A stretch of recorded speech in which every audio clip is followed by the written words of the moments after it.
O bom mi kokolo mirando o bopja kokolo mi dito o beneto me dimbo mirando igbe basi azan ko to e basi eni alunu sun fo fo ko aton nu klo ko to e me meti te tombo minanyo do mo lo o jirawe ma e wa agba mi ton di fili re di minaze do o to me na mi bon ambeson le soleil levant dit soleil levant ou est photo egbe afonu mo bo e moto ka bi don do mo lo o bom mi kokolo mo bo minamo yede o bosi o yedo o file bon o dynamise info e wo din amoro mo o vodide de bi bible na yi de men le din o minamoro mo de o parti o toho dogbe les démocrates ton mando so wa de tatoni o ho mele popo pata we che o ho do o toho dogbe ene gomo bon la boussole wa nous condemne bo adomo o so yin te katina o toho dogbe les démocrates ton din boade o to gamponi yayi do fi we eto agakpo e bon minamoro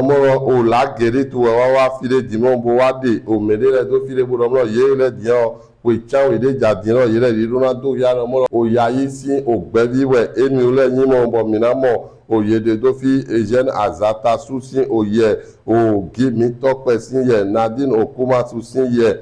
minamo o Tigri sin o ye bonamo o metemele Jude Loju sin o ye Kamel Wasangari sin o ye Yesu po somo bo minamo ye itore do fi bon o la nation din ewado o zogbeji bo waka o fesinotondo o weweji boro o nyiko yeme o kan awe ko atonukun enede na isin ayindo o demenu gbasa mi tonle ede nyiko yeme ko tontomo nyimi hun o meko o la nation minamo ha deme bon minamo matin libre ewa tite to afonu din bo wato didomoro o demenu de le tin di medele tin bo yele dion yewayi o demenu ko mi ton do bayi azon ko ye ton yele e ma so do nde voblo wa mo o peji o demenu gbasa donja ye no isin minamo baba mi ton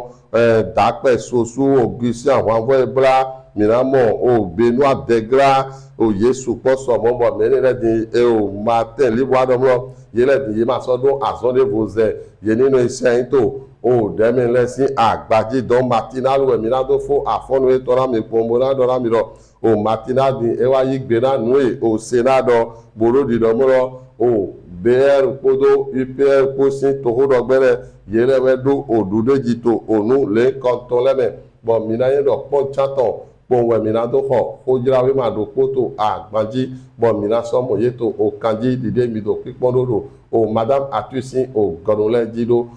vigilante e do nisso.